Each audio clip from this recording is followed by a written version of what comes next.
Today is Friday, October 30th, 2020. Coming up on Roland Martin Unfiltered. In North Carolina, a hotline has been set up to deal with voter issues like intimidation and suppression. In Texas, more than 9 million ballots have been cast as of this morning. That's far more than who voted in 2016. HBCU Heroes to prevent a repeat of 2016's drop in student voter turnout. We'll talk with Kwame Jackson, one of the founders. In Mississippi, Black and Hispanic voters have been moved to a crowded precinct with very little warning. An officer involved in the death of Breonna Taylor is suing her boyfriend. We'll give you those details, and Devon Franklin will join us to talk about Black Hollywood's effort to get out the vote. It's time to bring the funk on Roland Martin Unfiltered. Let's go. He's got it. Whatever the miss, he's on it.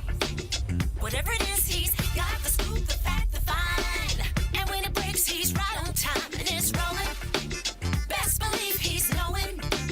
Putting it down from sports to news to politics. With entertainment just for kicks, he's rolling. It's on go, y'all.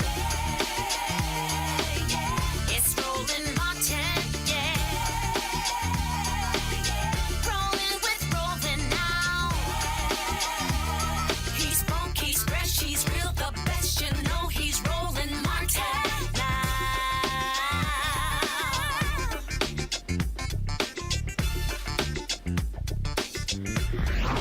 Martin. Democracy North Carolina, along with the Southern Coalition for Social Justice and Forward Justice, are available to voters on a voter hotline to answer questions about absentee ballots and voter suppression, as well as intimidation. The nonpartisan voter hotline continues to break records, answering nearly 4,000 calls in just the first week of in-person early voting. And by October 22nd, more calls were received than early voting and Election Day in 2016. Joining me now is Tomas Lopez. He's executive director. Actually, in a bit, I'm going to talk with Tomas Lopez, who's executive director of Democracy North Carolina. Folks, we're just, of course, 4 days away from Election Day. This is the final weekend of early voting in many places. And, of course, on November 3rd, we have seen record turnout all across the country. We have seen folks turning out in significant numbers in Florida, in Texas, in North Carolina, in so many different states. But we were also seeing Republican efforts to actually try to stop folks from voting. We have seen them use the courts to change the rules. So, for instance, in Minnesota last night, the judges decided that they could not accept the ballots after 8 p.m. November 3rd, even though 3 months ago in Minnesota, they decided how long they were going to accept ballots. This is what is happening, y'all. There's a concerted effort by Republicans working with states' attorney generals to use the courts to stop the counting of ballots past Tuesday. I'm going to break down more of that with our panel, but joining me right now is Tomas Lopez. Tomas Lopez, of course, with Democracy North Carolina.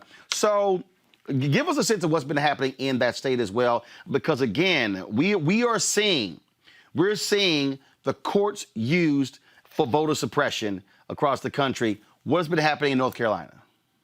It's good to be on with you, Roland. Thank you for having me. I can report, thankfully, from here in North Carolina that we've actually had some positive developments in our courts.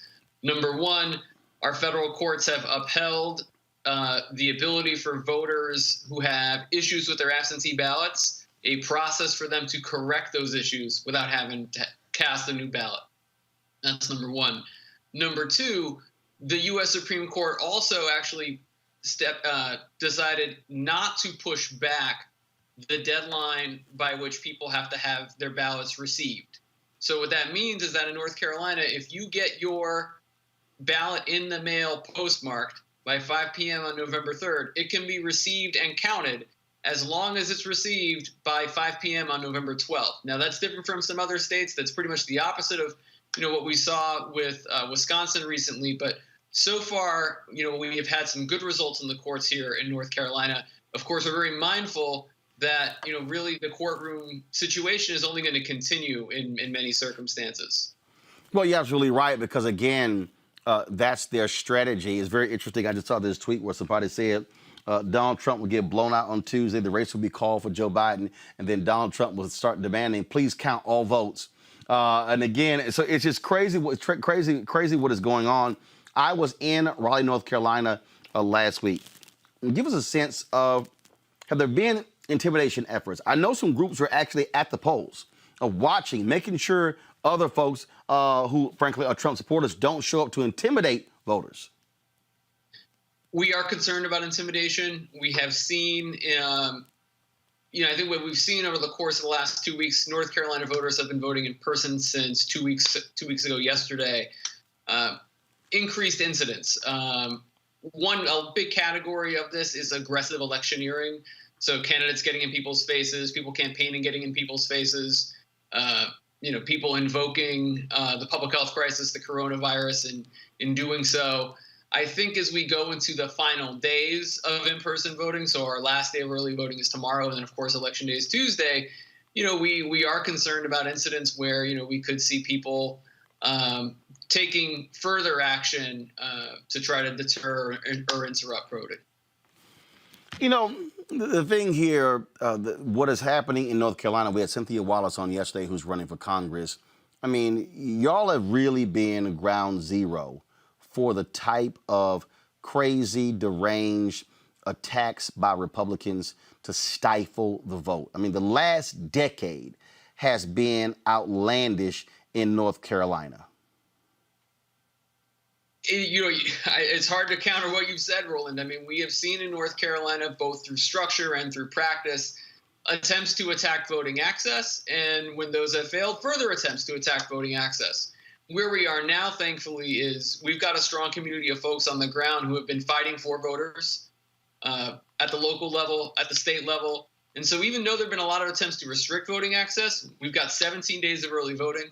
We don't have a photo ID requirement in place. People can go to vote tomorrow and they can register in one stop. So we're really pushing people to use that last early voting day if they think they might have any registration issues. So we are trying to keep people focused on what's available to them and be vigilant about efforts that are trying to restrict people's rights. All right, then, Tomas Lopez, I would certainly appreciate if they're in North Carolina, what number should they call? In North Carolina, you can call 888-R-VOTE. You can also call 866-R-VOTE. That's the National Election Protection number that will forward to the hotline that we and partners are running and staffing with volunteer lawyers, and we will have volunteers in yellow shirts at polling sites across the state, both tomorrow and on Tuesday. All right, then. We surely appreciate it. Thanks a lot. All right, thank you. Folks, you also see there in the crawl on the show here, you see where it says having trouble voting, call 1-866-OUR-VOTE. We've been running that for the past week. We thank the Lawyers Committee for Civil Rights Under Law, all the work that they have been doing. Let's bring in my panel, Michael Brown, former Vice Chair, DNC Finance Committee, Michael Imhotep, host of the African History Network, Dr. Julian Malveaux, economist and president emerita at Bennett College. I want to start with you, Michael Brown. Where we sit today is far different than where we sat 4 years ago. Hillary Clinton's campaign was going crazy, trying to drop as much money as they can in black media because they saw what numbers were looking at, because they ignored others who was telling them 3-4 months earlier where to invest. You have the Biden campaign tomorrow. They're going to be going to Michigan. Joe Biden will be there with President Barack Obama. Stevie Wonder will be there as well. They're hitting 2 states tomorrow as well. When you look at the polling data here, it has been remaining very consistent, significant turnout. And history has always said that when you have a much larger turnout, that benefits Democrats more than Republicans. Give us a sense from your perspective, the state of the race as we sit 4 days away. Well, I think certainly if you're a Democrat like I am, you're pleased about these polls, but you're also should not get overexcited about these polls either. We all know that the race is going to tighten, or is tightening as we speak. There's certainly a lot of Trump voters that saw the wave of Democratic voters coming out in early voting in states, and now they're coming out. So we have to wait and see. Certainly what happens. I think it's great. You're right that the larger turnout is usually better for Democrats, not just at the top of the ticket, but going down. I think we'll also see a lot of split ticket voting in this particular race. For a Maine example, you could see a lot of folks not voting for President Trump, but voting for Senator Collins, or in reverse. So there are a lot of split tickets that could happen, whether that's a big number or a small number. Again, we'll have to wait and see. We know the states that matter the most. Florida, the president cannot win without Florida. Same with Pennsylvania. It's going to be very difficult for Biden. He has several pathways to 270 electoral votes without Florida, even without Pennsylvania. But it's certainly, since that's its home state, it would be better if he won Pennsylvania. Certainly, the blue wall in the Midwest is certainly somewhere where Hillary Clinton neglected, as you kind of mentioned in your opening, and obviously the vice president is not taking that for granted, as you could see what they're doing this weekend. So everyone's doing what they're supposed to do. Get out the vote is going to be extremely important. Folks have to be patient. If you haven't early voted, it's now too late to mail your ballot. So if you're still thinking, oh, I can just put my ballot in the mailbox, I wouldn't trust that. It's too late for that. You can certainly do a drop-off at a authorized drop-off box, or you can still vote early in a lot of jurisdictions around the country. And then, of course, you still have Tuesday, November 3rd, wear a mask, and just be prepared to stand in line. So we're feeling pretty good about where we are, not just at the top of the ticket, but also the United States Senate as well. I want to show you this here, Julian. This young brother, Keon McGee, he is the leader of the Democratic House leader in Florida. He posted this tweet here. Raw footage of mailroom and post office here in Miami-Dade. Source revealed, quote, mail-in ballots are within these piled up in bins on the floor. Mail has been sitting for over a week. Per source, both postmaster and postal inspector are aware of this issue at the Princeton post office. Postmaster is taking photos and videos of the matter and expects sorting to take them past Tuesday. This is the actual video here. And so the people who have mailed in ballots, the concern there is whether or not those ballots are actually going to get counted. This was what Democrats were fighting against the postmaster last month, because they feared that he was issuing directives to do exactly this, so ballots would not be getting there in time. And so they use the courts to say, hey, if not received by 8 p.m. on Tuesday, can't be used. This is part of the strategy. This is the part of Republican voter suppression. Let me tell you, my postman is a brother who we've talked to a number of times. He told me that they're about 20% down in terms of workers. And he's like, I will tell anybody to put their ballot in the mail. Meanwhile, on social media, I got my ballot on October 5th. I said, I'm going to mail this. Somebody tracked me down, which isn't that hard, but tracked me down and said, take it to the drop box, which I did. Many people are putting their ballots in the mail. If they get there, it's not clear that they're going to get to the place where they need to be. This is a crisis.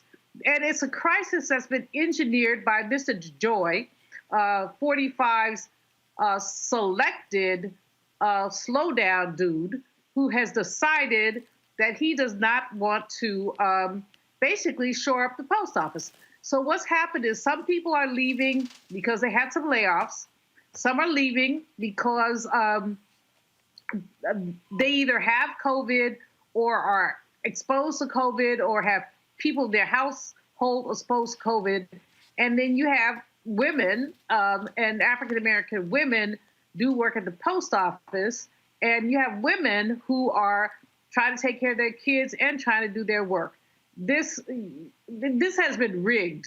The word is rigged to basically disfavored the least and the left out.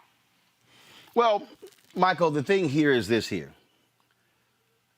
Donald Trump and his imps, they saw exactly what was happening. Donald Trump did not get more than 50% of the vote in 2016. Right. He's never gone above 50% approval rating during his entire presidency. He knows he cannot get to 50%.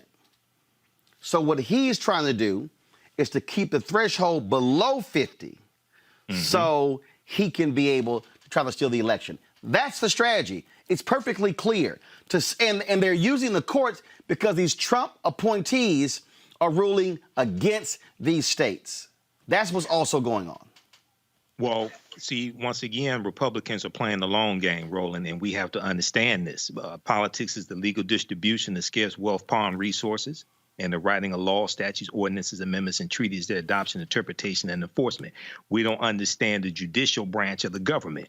They're using the federal courts, and then they ran through. Look how devious not just Trump, but Moscow Mitch McConnell, who needs to be voted out of office this election. They ran through Amy Coney Barrett, okay, through the Senate, got her approved, and then the very next day announced that the Senate was on recess until November 9th without passing a coronavirus bill, coming to an agreement with Democrats in the House and Democrats in the Senate to pass a coronavirus bill to bail out the American people, bail out small businesses, bail out small African-American-owned businesses. They sent it on recess. So we have to understand the judicial branch and how this works as well. And all this is tied to who you vote for. We also have to understand how the Electoral College works, because a lot of our people are running around confused and think that the popular vote does not matter. The popular vote does matter, but it's the popular vote per state that matters. That's what determines who gets the Electoral College votes associated with your state, not the national popular vote, because as you have said before, Roland, there really is no national election. You have 50 individual state elections, brother. So once again, we have to understand this, man, because our numbers are there, not just African Americans, but people who want to vote Trump out of office, and people who understand that racial justice is on the ballot. A living wage is on the ballot, but we have to understand the law and how this works. Well, the issue really here is again, recognizing what they're doing. And let me just go ahead. Yes. Stop listening to some of these damn rappers out here who know what the hell they're talking about. Hello. Hello. KRS-One was talking about that crap. And I was like, what the hell are you talking about? First of all, he kept calling it the Electoral College. It's the electoral. Exactly. Okay, so he's even pronouncing it wrong. But again, this is where I need our people to stop listening to people who don't know what the hell they're talking about, who and where the facts are all wrong, and that's the problem here. And so we're dealing with that. Now, I do look at, again, the level of intensity that's out here. We talked about this with Beto O'Rourke. We had him on the show last week. In Texas, more than 9 million ballots have been cast as of this morning, exceeding its 8.9 plus million votes 4 years ago. That means, folks, more people have voted already in Texas than who voted 4 years ago. And we still have another day of early voting in Texas, and then on Tuesday. Now, according to the Associated Press, the tally of Texas early voting data, Texas is the first state to hit the milestone of exceeding its 2016 turnout. This year's numbers were aided by Democratic activists challenging in court and winning the right to extend early voting by 1 week during the coronavirus pandemic. Now, Texas was supposed to start early voting October 19th. They went to court and it started October 13th.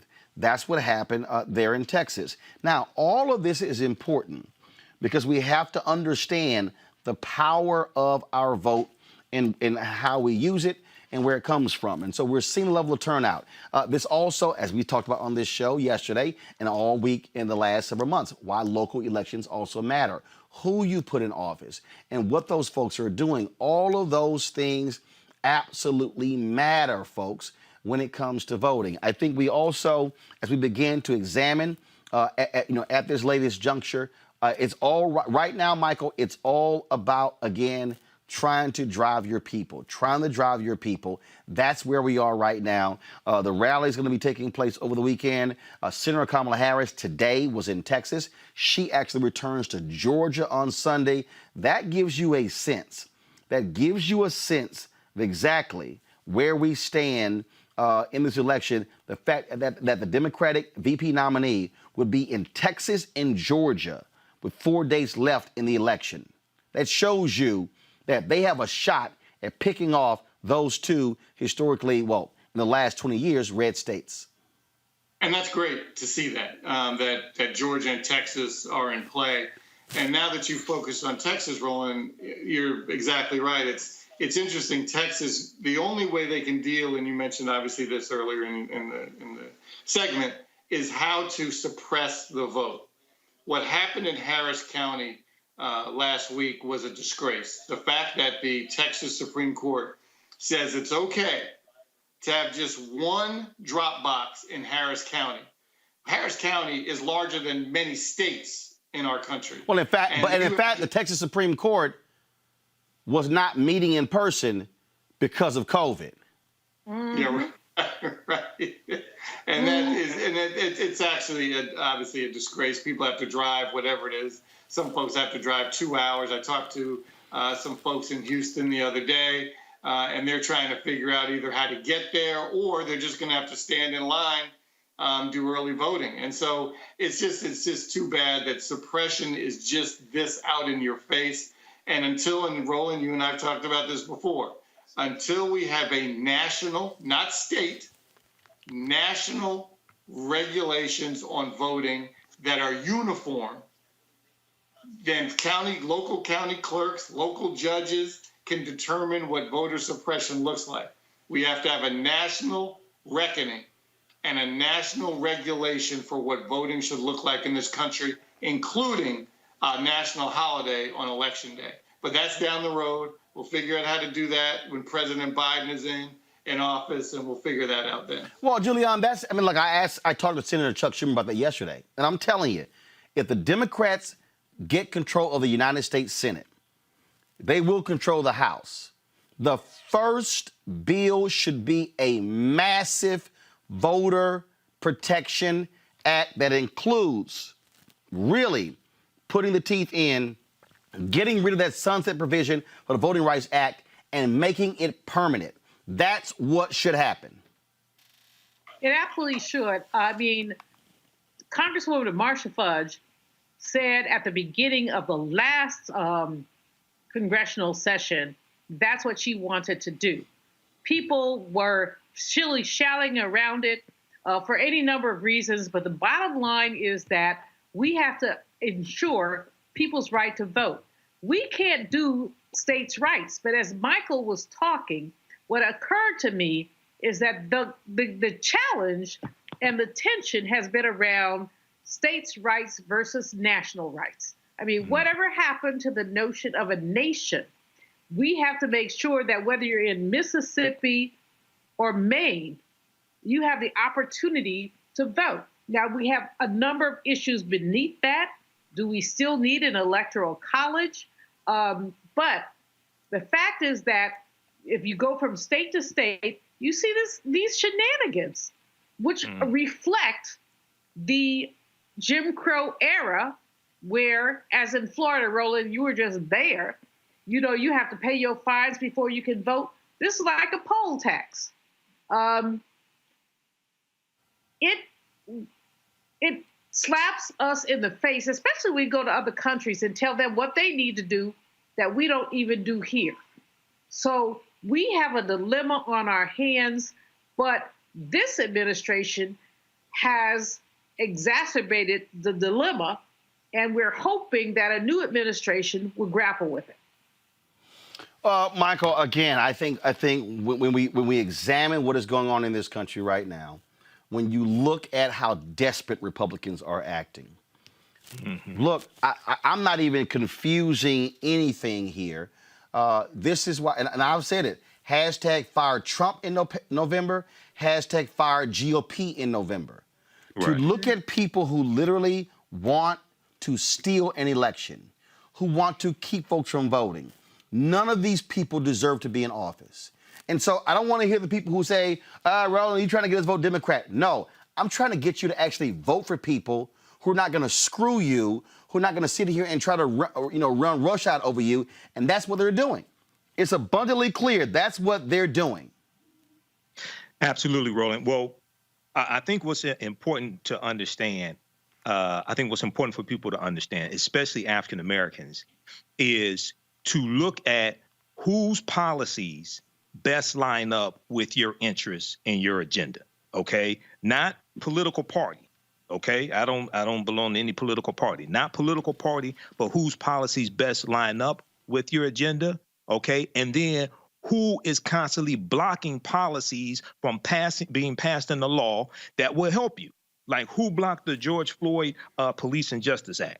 Who's blocking the living wage, raising the federal minimum wage from $7.25 an hour to $15 an hour? And it passed the House of Representatives in about July 2019. Who's blocking that in the Senate? Okay. Who's blocking the John Lewis Voting Rights Act? Who's blocking that after it passes the House? So when we start seeing, well, wait a second, these bills are passing the House of Representatives, okay, and then they go to the Senate and they die in the Senate, or they're being blocked in the Senate, like the anti-lynching law blocked by Senator Rand Paul of Kentucky through unanimous consent.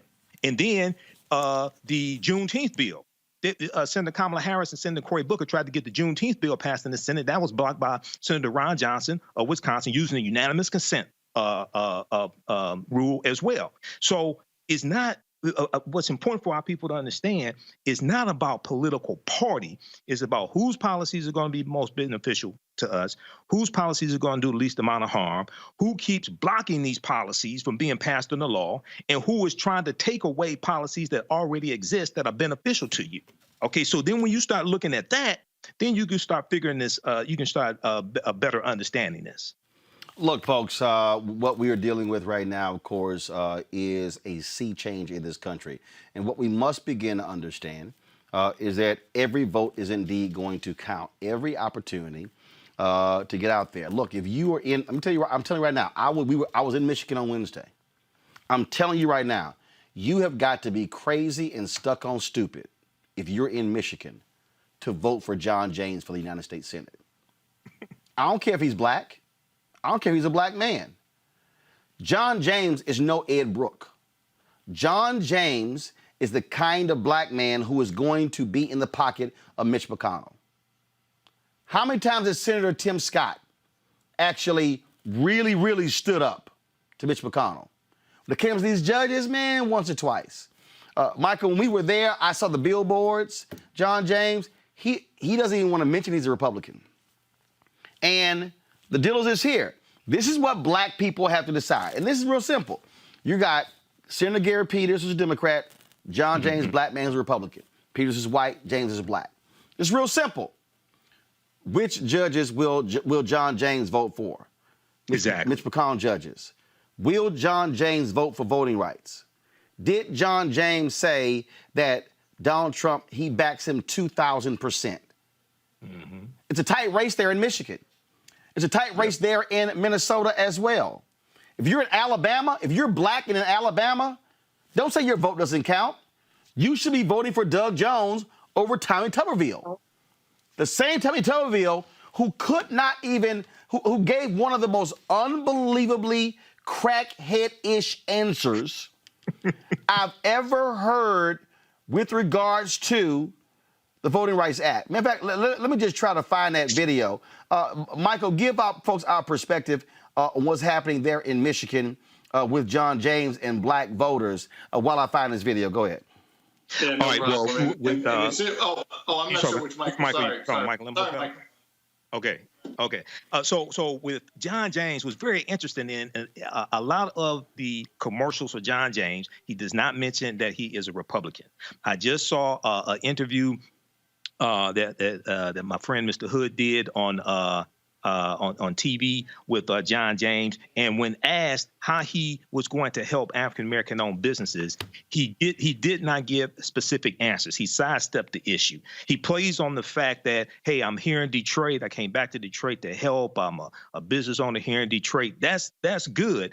But what's important for people to understand, when you deal with the U.S. Senate, you're dealing with confirmations of an attorney general. You're dealing with confirmations of a Secretary of Education, confirmations of U.S. Supreme Court, federal judges, but also the cabinet positions. Okay, and then where does he stand on the George Floyd Police and Justice Act? Okay, where does he stand on the Voting Rights Act, or raising the federal minimum wage to $15 an hour? These bills that are being blocked in the House of Rep, they're being blocked in the Senate. There are only 100 senators, so every U.S. senator is extremely important. It doesn't, and to me, it's not about race. It's about their ideology. It's about their policies and how will they vote on these critical issues. He not only did he say that he supports Donald Trump 2,000%, okay, which right there is a no-brainer, okay? Right there, that disqualifies him. But he also said, there's another video of him saying that they need to repeal the entire Affordable Health Care Act and repeal this monstrosity. And could not answer how would you replace it. But because they don't have nothing to replace it with. That's they the don't. problem. But I want people to understand what's happening. And I've heard black people say, my vote don't matter in Alabama. I want y'all to listen to who these right-wing white Republicans in Alabama are going to likely elect over Doug Jones for United States Senator. This is an answer that Tommy Tuberville, whose resume is that of a football coach.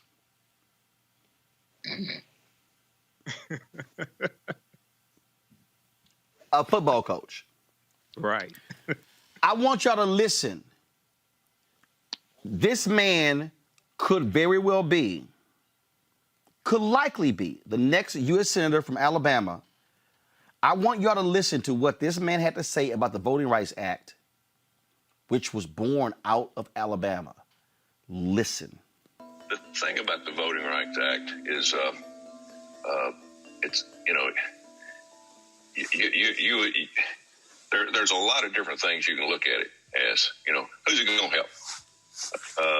What direction do we need to go with it?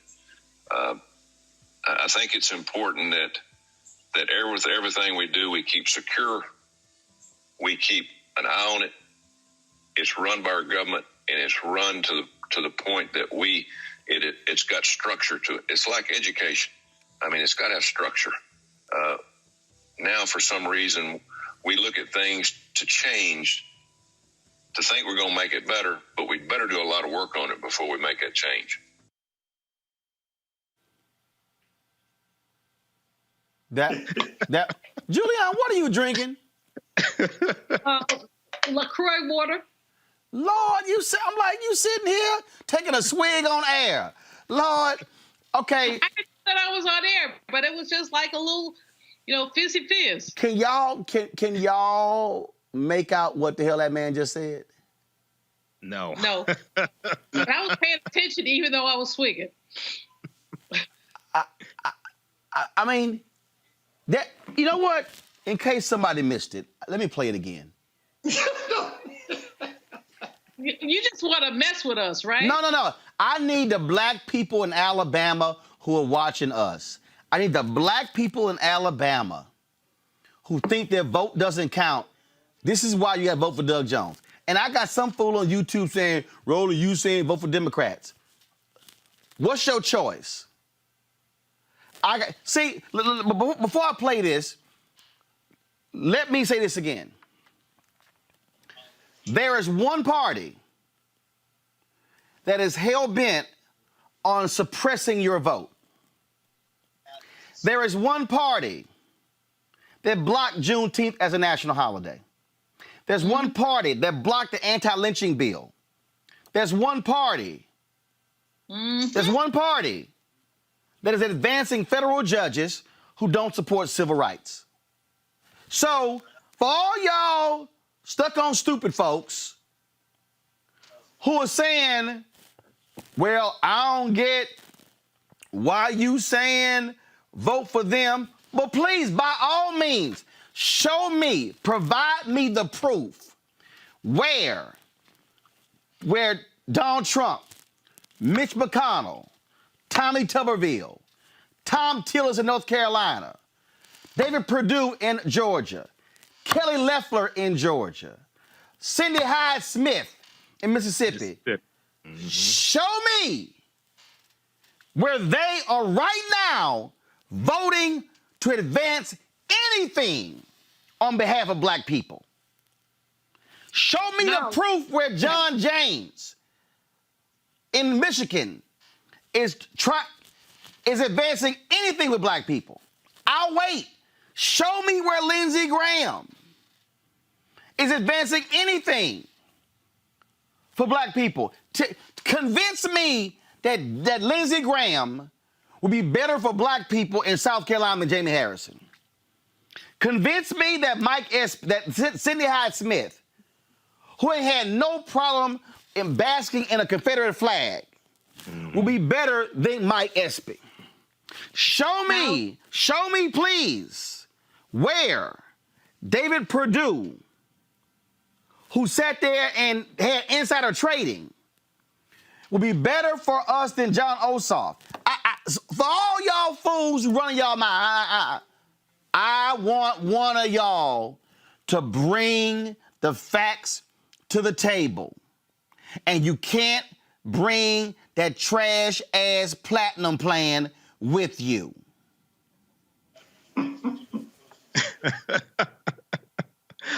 Michael Brown, go ahead.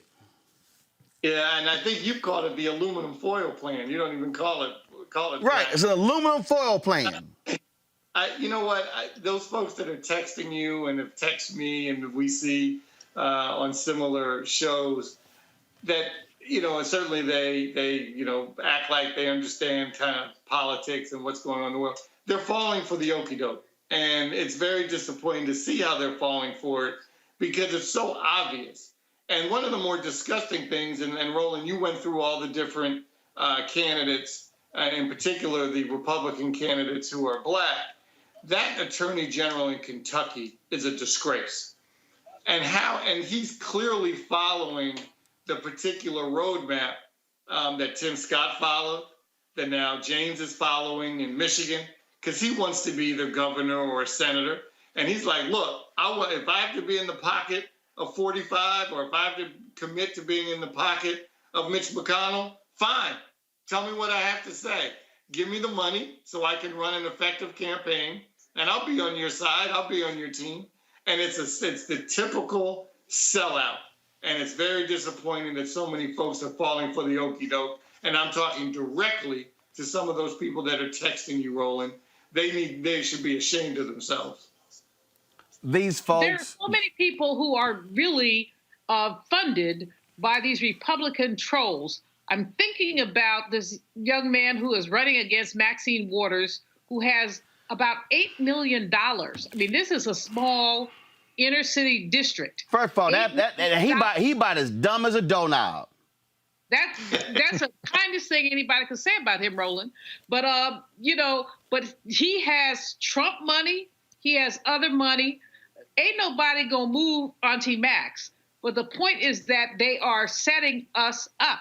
The other thing, when you look at Mike Espy, the Democrats have finally gotten it, but he should have had support all along. Cindy Hyde-Smith said she would go to a public hanging. Did the woman actually say she would attend a lynching in Mississippi, which had the most lynchings? Well, not the most, maybe the second most, but one of the most lynchings in our nation. I mean, and she now represents a state that's more than 30% black. This is nonsense, and it's the reckoning. Right now, it's the reckoning. These folks can't get away with this nonsense anymore. I'm just astounded again at the level of stupidity from people who don't know how to put two and two together and realize what's going on. All right, folks, I got to go to a break. We come back and roll about Unfiltered. Former Labor Secretary Robert Reich, as well as Reverend Dr. William Barber, put together this really great video that lays out how poor people and low-income Americans could very well swing the election if they voted for the interest by just voting. We're going to show you that next to Roland Martin Unfiltered. These younger group, of millennials becoming much more politically savvy, much more politically activated and organized. Right. Organization is key. It's like, an ant by itself can't do anything, but ants working together, can do things well beyond their own capacity. And I think the same thing goes for this younger generation to become united and activized on what's happening. Hey Michigan, this is Tracy Ellis Ross, and I have 4 quick things to tell you. 1, you have until October 19th to register to vote. 2, you can vote early in person until November 2nd. 3, if you need a free ride to the polls, use the promo code VOTE2LIVE-MI in your Lyft app. And yes, voting is easy and secure, so please vote and visit votelive.org for more information and to make a plan to vote today. Paid for by Collective Future.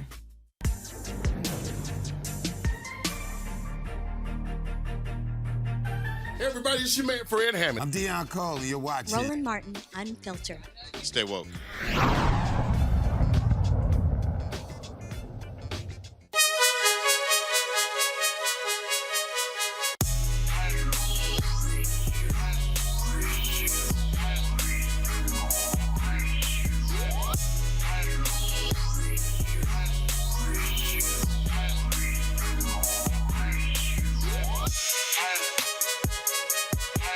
All right, I want to thank the people with Seek.com, Mary Spio, founder of the company, for being a partner here at Roland Martin Unfiltered.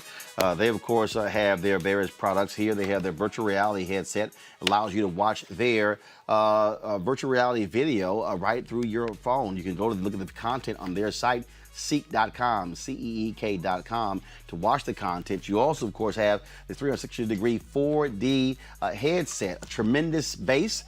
You also could use this for gaming, for videos. Fabulous headset for you listening to music. Go to Seek.com, CEEK.com. Use the promo code RMVIP2020, RMVIP2020, to be able to use these get these products. And so we certainly support and we thank them for being partners here at Roland Martin Unfiltered. All right, folks. Poor voters and low-income voters really could make a huge difference in the election. For the past several years, we have been emphasizing, covering the Poor People's Campaign, the work that Dr. William Barber and others have been doing when it comes to the election, when it comes to training and teaching, things along those lines. Well, he partnered with Robert Reich, former Labor Secretary, and they put together this great video that really gives you an understanding of what could happen if poor folks in America and low-income people in America, if they actually use their power and voted. Watch this.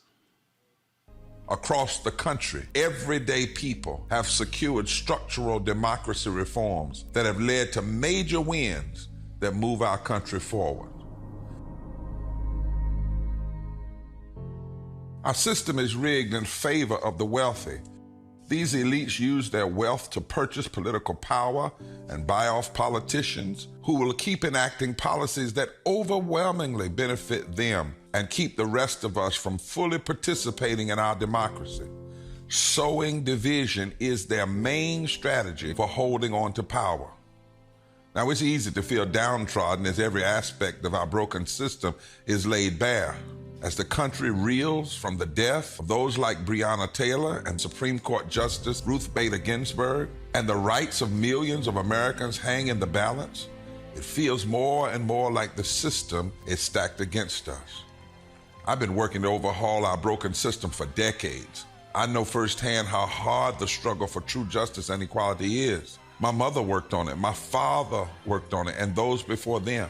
Others led this struggle long before I came along. And I've tried to do what I can to link up with others and take up the baton of welfare rights workers and Martin Luther King Jr. and those who started the Poor People's Campaign to unite poor and working class Americans and demand bold policies that lift everyone out of poverty. At every turn, our movement for a moral revival has faced intense backlash from those in power. My faith tradition tells me we are not of those who shrink back unto destruction, but we are those who persevere unto the salvation of the soul. We cannot become cynics. We will not give up. Take a look at Seattle. In 2015, the city adopted an innovative small donor system for funding its local campaigns. The city gave 4 $25 democracy vouchers for every registered voter that could be donated to candidates who pledged to only accept cash donations under $250, among other stipulations. The program faced its first major test in 2019, when Amazon poured $1.5 million into city council races to defeat candidates and boost corporate ones. The result of the 6 elections where Amazon and publicly financed progressives went head-to-head, only one of Amazon's candidates won. And the use of the vouchers increased the number of non-voucher small dollar donations and boosted grassroots participation. When big money doesn't dominate our political system, the people can actually have their voices heard. Now let's go across the country to Missouri. In 2018, a grassroots coalition secured 2 major ballot victories. Clean Missouri, a ballot initiative that limited campaign contributions, in addition to other democracy reforms, and Proposition B, which raised the minimum wage. The same coalition behind the 2018 measures came together again and won Medicaid expansion for 230,000 Missourians by a resounding margin. These victories show game-changing shifts in Missouri, with a burgeoning political coalition that is building a system that works for everyday Missourians instead of just the state's wealthy elites. Democracy reforms have also led to major policy wins in Connecticut. In 2008, the state enacted small donor public financing into law, in addition to diversifying the legislature, allowing more people to run for office, and boosting candidates' interaction with voters. Financing system opened the gates for bold legislation that helps working people thrive. In 2012, Connecticut became the first state to require companies to provide paid sick leave for their employees. And in 2020, the state adopted a minimum wage increase, 2 policies that are notoriously opposed by big money donors. In North Carolina, when extremists in the state legislature passed a monster voter suppression bill after the Supreme Court's Shelby decision gutted the pre-clearance protections from the Voting Rights Act, the Forward Together Moral Mondays movement challenged the law in the courts and marched in the street to raise awareness about voter suppression. The NAACP filed suit, and we not only won the case with a federal court finding that the politicians who wrote the law had targeted African Americans with almost surgical precision, we also made clear to the people of North Carolina that the governor who signed the law was not serving the people. It is easy, my friends, to be pessimistic about the state of our democracy.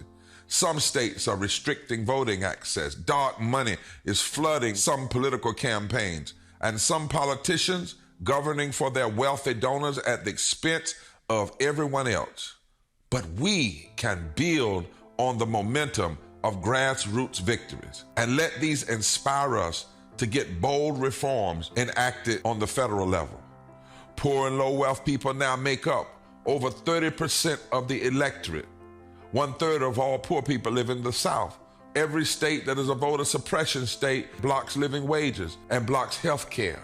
We have the potential to mobilize an historic turnout in this election, giving tens of millions of poor and low wealth eligible voters hope that their participation in this election could lead to real transformative change. 2020 has awakened the country to the full breadth of the injustices that have plagued us for centuries and pushed us to the point where transformational change is the only path forward, where we must engage in moral fusion, organize for moral analysis, moral action, moral articulation. We must engage in lifting our voices at the ballot box and declaring what one old song said, make them hear us. This is just the beginning. Together, we can unrig the system and create a true, genuine democracy, the likes of which America has not yet seen, but must see.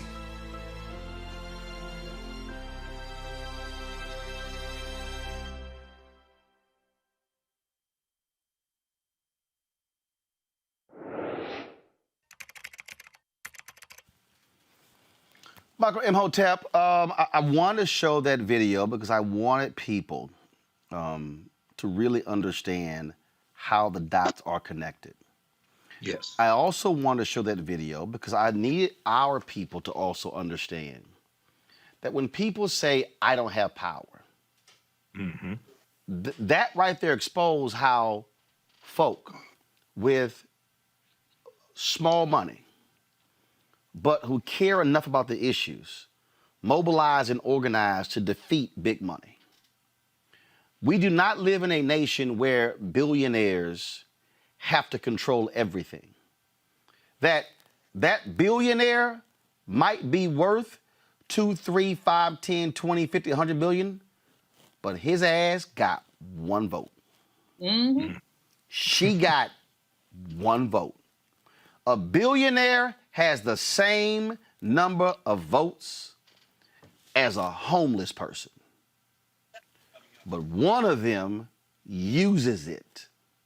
And that's one of the reasons why that video was important.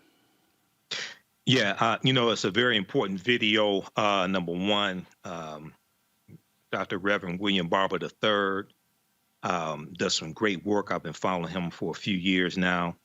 And he really speaks to understanding laws and policies and conditions. Laws and policies and conditions.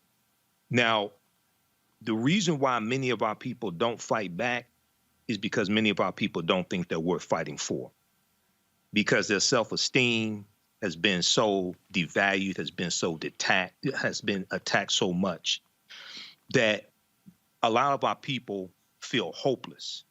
Okay, but it's not just the vote that's a weapon, it's also our dollars that are a weapon as well. Because when we study the civil rights movement, we study economic boycotts, okay? But we have to understand leveraging our dollars to enforce our politics and enforce our ideologies. And one of the examples is what Color Change did when they got Bill O'Reilly removed off the air, okay, off of Fox News. It was a massive number of organizations, including Color Change, and they put economic pressure on 80 corporations that withdrew their advertising dollars from Bill O'Reilly's show, who was the number one cable news show, okay, at the time in the market, and it got to the point where his show was no longer profitable, and Fox News fired him. Okay, so this is not just understanding the vote that's a weapon, and our vote follows our mindset. We vote for policies that are beneficial to us. Okay, but then we also weaponize our dollars. We have to understand weaponizing our dollars as well. But if we think that we don't matter, then we're just going to allow people to beat the hell out of us, and complain about it every day on radio shows and on your timeline, but not understand all this is tied to policies and who wrote the policies. And they got into office by either being voted into office or they were put into office by somebody who was elected. Well, and again, Michael Brown, it is when people begin to join together in a line, they can make a difference.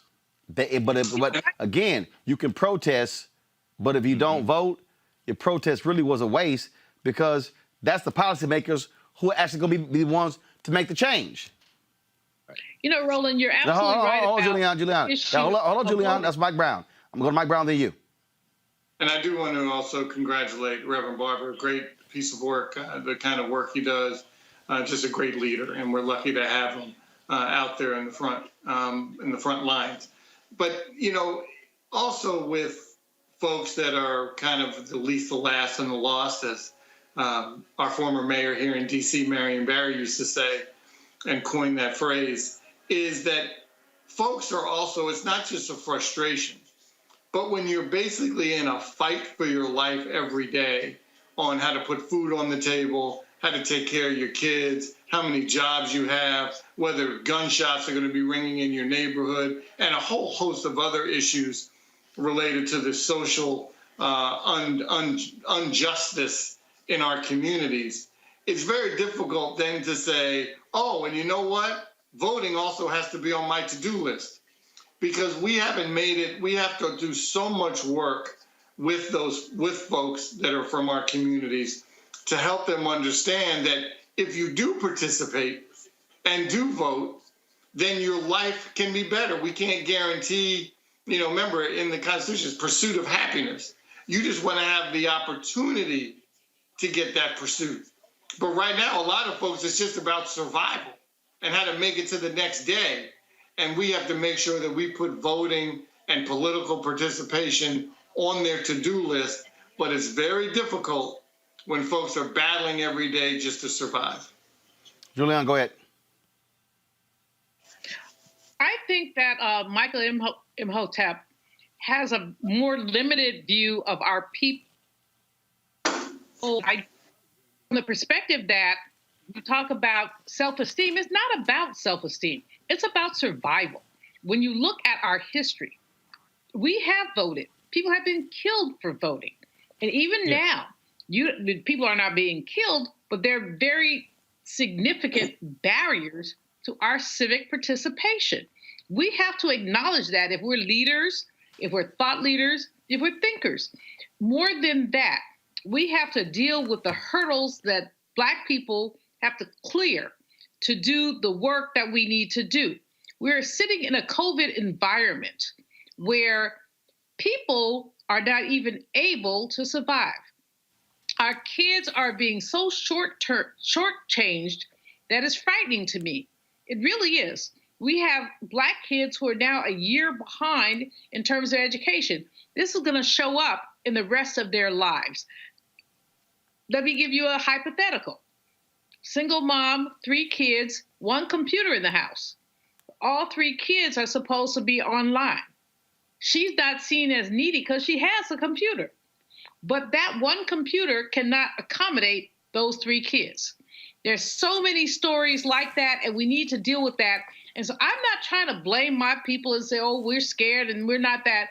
We are dealing, we are managing, and we have been oppressed. And we can't ever forget that. And so talking about we scared, we ain't scared. We're maintaining. So, Michael, I just challenge you on that. Michael, quickly, your response. I'm speaking of a certain segment of our population who have been taught to hate themselves. I'm not talking about all African Americans. I'm talking about a certain segment who I'm very familiar with the history. I just talked about the Ocoee massacre, November 2nd, 1920, in Florida on my show a couple of nights ago. Yeah, even when we were poor, we still fought back and we still voted. But I'm talking about a certain segment of our population who've been so psychologically damaged that they have bought into this, your vote doesn't matter. Roland knows what I'm talking about, okay? They bought into this, and they're listening to certain people who are convincing them that the vote doesn't matter. There's a whole voter depression, not voter suppression. There's a whole voter depression campaign going on right now on social media. NBC News just did a big piece on this. I talked about this on my show. That is convincing people that their vote does not matter and that they're insignificant, which is different than voter suppression. So I'm talking about something very narrow. I'm not talking about all of our people that don't vote, Dr. Malvo. So what percentage of our people are you talking about? I'm not talking about, I'm not sure of the percentage right now, but it exists. And we see it on Facebook, we see it on Instagram, and it's people who will focus on making their followers feel like their vote does not count and they don't matter. Okay, this is something very specific. So we have to fight against this. But the other thing is that a lot of our people don't understand how all of this is connected. How the policies, how who you vote for are tied to the policies that get put into place. How the House of Representatives is connected to the U.S. Senate. How the federal judges that we'll complain about are confirmed by the U.S. Senate. How the president, and see, one of the biggest misconceptions is misunderstanding the Electoral College. I saw some of the video that Roland talked about KRS-One. KRS-One is a conscious brother, but that was nonsense. Okay. And this is why I said what I did about the Electoral College. I've done an entire lecture dealing with this. Many of our people don't understand. So you see, Republicans understand this much better than many of our people do, okay? Republicans have won 2 presidential elections in the last 20 years in the Electoral College after losing the popular vote. This is why they engage in voter suppression so much, okay? But a lot of our people don't understand how all this comes together. And very quickly, I'll wrap up with this. The Electoral College is now voting until the first Monday following the second Wednesday in December. In 2016, that fell on December 19th, 2016. Donald Trump became president-elect the morning of November 9th, 2016, because he got over 270 Electoral College votes, okay? So he won that because he won the popular votes in the state. When you win the popular votes in the state, like the 16 he won in Michigan, because he won Michigan by 10,704 votes, he got the 16 Electoral College votes in the state. But a lot of our people don't understand how all of this is connected. That's what I'm talking about. I think you're selling our people short, although I agree with you that most people don't understand the connections with the Electoral College. But I also think that you're selling our people short, and I just kind of have to push back on that. I think that what the both Gore loss and Hillary Clinton loss show us is that this is an occasion for activism. It's an occasion for changing aspects of the Constitution. And it's not an occasion for embracing our deficiencies when we know that in the past 20 years, we have seen a withdrawal of funds on civic education. I think that much of what you're saying is right on time, but I also think that there's an approach to our people that kind of doesn't sit so well with me. Well, okay, folks, but the reality is that here, this is what's happening to our people. Stuff is being done to impact them and hurt them from voting. In Ridgeland, Mississippi, 22,550 mostly black and Hispanic voters in southeast Ridgeland, Mississippi, a historic white flight suburb outside of Jackson, were quietly rezoned out of their racially mixed precinct this summer. They were placed instead into an already majority non-white precinct. Carol Mann, a Democratic candidate for District 1 election commissioner, told the Mississippi Free Press that the voters are being moved from a location with adequate polling stations and adequate parking to an extremely cramped polling place, and that change will cause chaos and confusion. Folks, that's the kind of things that Republicans are doing all across this country that's negatively impacting black people. What we also saw in the last election, and we even see it to some degree in this election, an increasing number of young black voters who say, my vote really doesn't make any sense. In an effort to prevent a repeat of 2016's drop in student voter turnout, HBCU Heroes, which was founded by NBA veteran George Lynch, marketing entrepreneur Tracy Pennywell, and media personality and branding strategist Kwame Jackson, to rally the support of celebrities, HBCU alumni, leaders, and community groups to educate students on the importance of voting and encourage them to go vote on Election Day. This is the promotional video. When you see something that is not right, not fair, not just, say something, do something, get in trouble, good trouble. There's a lot of people who grow up in the inner city, they don't believe that they vote count, so they don't even go. Because if you feel like that, a few of your homies might feel like that, right? So then that's 20 of y'all that feel like that. And then if they spread that same feeling to their family members, that's a few hundred. I am Michael Strahan, a proud HBC alum. What's up, everybody? It's Mailin Ballots. What's up? It's Mike Vick. This is Chris Broussard of Fox Sports. Please make sure to go out and vote. And go out and vote. Vote. Be a part of the change. Just vote. I'm Shannon Sharp from Skip and Shannon Undisputed, and I'm an HBCU alum from Savannah State University. Hey, I'm Bill Bellamy. It's your boy Takeo Spikes. Hi, I'm Kyle O'Quinn from the Philadelphia 76ers. I'm Jasmine Burke. Hugh Douglas here. What's up, everybody? I'm Renee Montgomery. My name is George Lynch. I'm Tracy Pennywell. Hi, my name is Kwame Jackson of HBCU Heroes. If you have never, ever considered going to an HBCU, now is the time. This is our next generation. These are our new leaders. The right to vote is precious, almost sacred. It's Akbar Bajapir Miller, host of American Ninja Warrior, and more so than ever, it is important to vote. I know people are getting serious about it, but that's all right. It's fun too. So make sure you go out there and make your voice heard. Vote.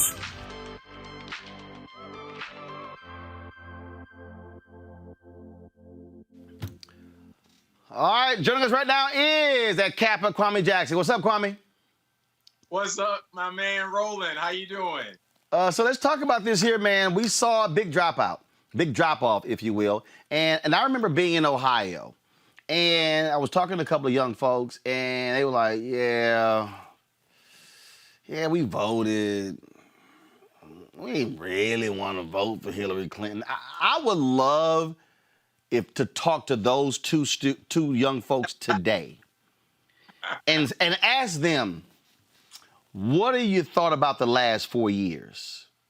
Yep. And I think that was really I got a lot of that out of folks 4 years ago who was saying, man, I ain't feeling her. I don't like her.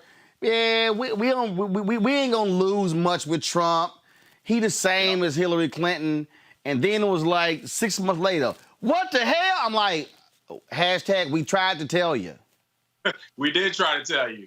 We did try to tell you. And, we're trying to amp up that enthusiasm level. A lot of that enthusiasm was lost that last time around. And HBCU Heroes is really focused on that HBCU vote. We're all about creating an opportunity for the HBCU community to come together with their power, to harness it along with our celebrities, the power of our culture, to create a voting party atmosphere. And that's what we're doing on Monday as part of our HBCU Good Trouble Takeover in the spirit of John Lewis, a fellow HBCU grad of Fisk University. And see, the thing that I made perfectly clear is I'm not asking you to be in love with Joe Biden. I'm not saying that Biden is perfect and is all of that, but I can judge evil. I can say who absolutely has policies that are going to screw me and my people. And again, it's getting people to understand that. And I don't play all that lesser two evils crap as well. It is abundantly clear. It is not hard to figure out what will happen if you don't vote. Yeah, and for people who don't see the immediacy of their vote, you just have to think about what's going on right in front of us. You don't have to hearken back to, our ancestors and the things that we struggled through, even though I always give legacy and credit to them, obviously, for getting us this far. But you can look at Trayvon Martin. You can look at George Floyd. You can look at Tamir Rice. You can look at all the people who have died under our watch right here in Gen Z and Gen X, and really know that we have to get out and move towards legislation and local prosecutors and district attorneys and anti-voter suppression laws in our own communities that will make a difference. And that's what HBCU Heroes is about. And so how are you reaching them? Any numbers in terms of folks you've connected with? Yeah, so there are 107 HBCUs nationwide. There's 228,000 students and even more alumni. And so what we're doing on Monday from 6 to 9 p.m. Eastern is we're doing an HBCU Good Trouble Takeover. We've been sharing the John Lewis Good Trouble film with HBCUs all week. And after we celebrate that, we're going to have this big celebrity bash where we're reaching out to all types of people for good trouble. We're going to have NFL players, NBA players, politicians, celebrities talking about the importance of vote. We're going to have great HBCU band performances, rap performances, step shows, and really create a party atmosphere of people going to the polls. And where is it going to be streaming? It's going to be streaming on Twitch, YouTube, Facebook Live, and our partners, Yahoo Entertainment, as well as Revolt TV, are going to simulcast it at the same time. So we've got great partners like Citibank, Verizon, Yahoo Entertainment, the Arthur Blank Foundation, and even Intel Corporation, who've come aboard to make this film possible for all HBCUs. And now this party is going to be the culmination. We're going to be pre-gaming. We're going to get excited. We're going to have some great HBCU spirit, and we're going to make sure everybody is pulled in. And for people to find out more, just visit us on our social media handles at HBCU Heroes, Instagram and Twitter. All right, Kwame Jackson, I appreciate it, man. Thanks a lot.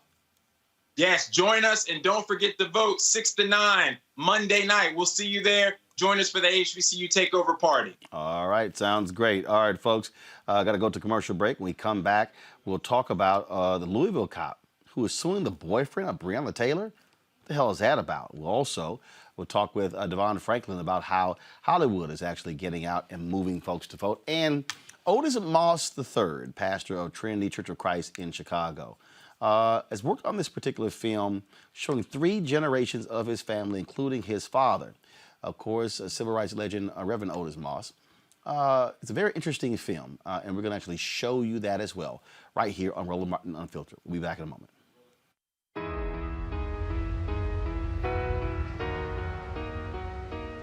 After I caught my first felony when I was 17 years old, I felt like basically I ain't count. My probation told me, you can't vote, you got a felony. It just made me feel like I wasn't wanted or I wasn't supposed to be involved. My mama told me, like, son, you need to get involved. There's a lot of things going on in the world. Your voice matter. And I'm like, I ain't got no voice. I can't vote. And she's like, oh yeah, yes you can. So I called my lawyers because I wanted to make sure that I wasn't doing anything wrong. And I figured out I qualified. And I just feel like, damn, let's do it. To me, it was an accomplishment. Like, damn, like I graduated high school or something.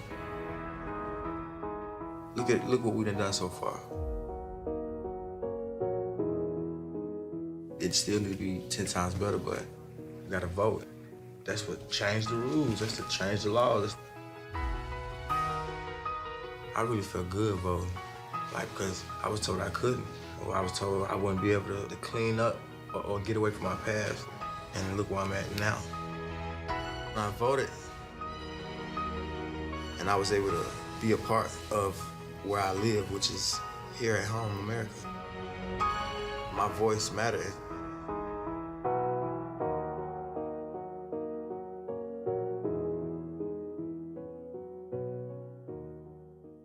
Hey, it's Nia Long.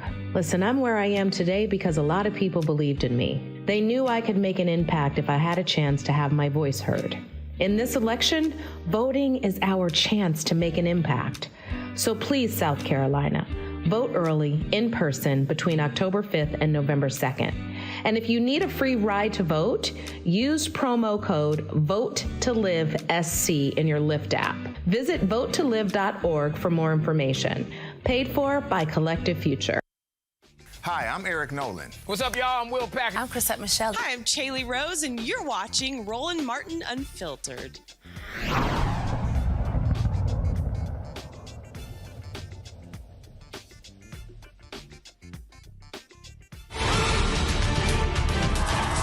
guy in the White House is a mortal, not a god.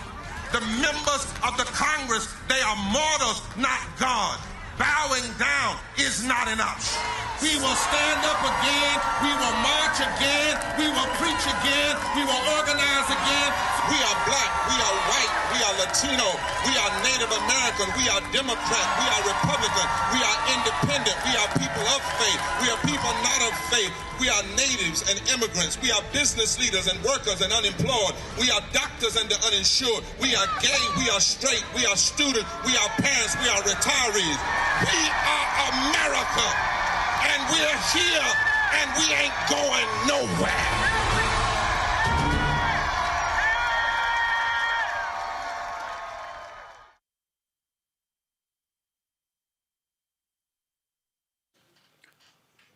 Louisville Sergeant Jonathan Mattingly, the officer involved in the fatal shooting of Breonna Taylor, has filed a civil suit against her boyfriend, Kenneth Walker, for emotional distress, assault, and battery on the night she was killed.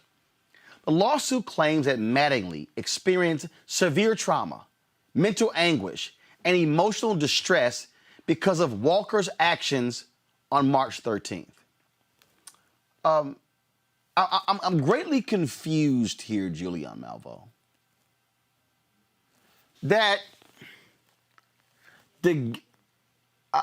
I'm confused. I'm confused. Michael, I'm confused. I'm confused. Michael Imhotep and Michael Brown. I'm confused here. How does the guy who got shot,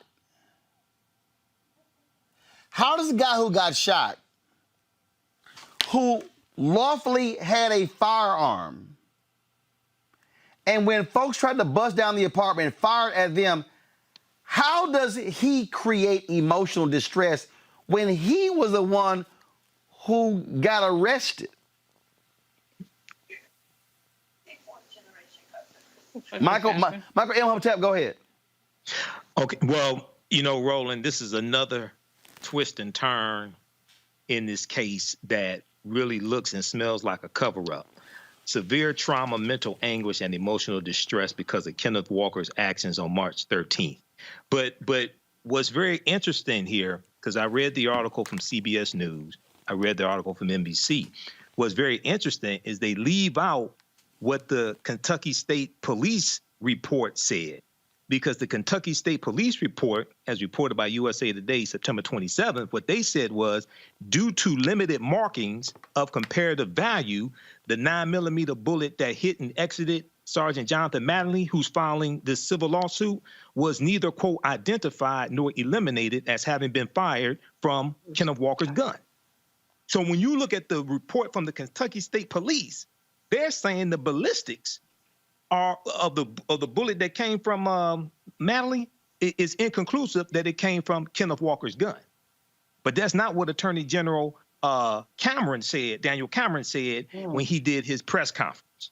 So you got to put these pieces together, man. This is another layer of this cover-up, which once again goes back to politics, who was elected, because Daniel Cameron was elected and he's a mentee of Moscow Mitch McConnell.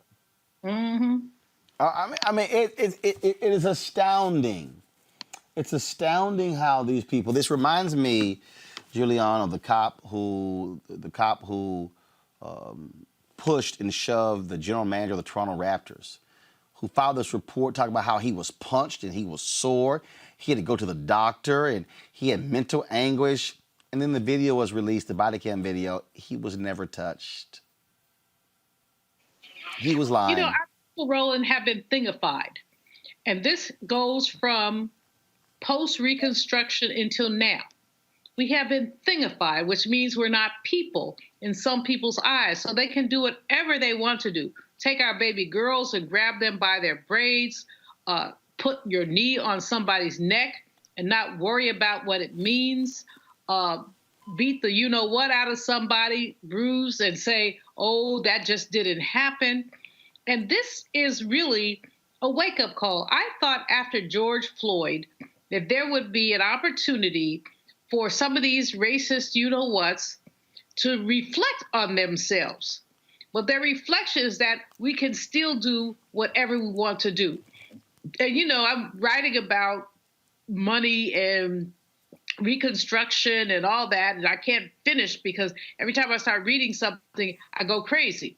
But the bottom line is that our people have been marginalized and thingified. And when you thingified someone, you don't have to treat them as a human being. So you can beat them, put your knee on their neck, do whatever you want to do, and there are no consequences. And that's the issue. There are no consequences. Absolutely. Mike Brown, go ahead.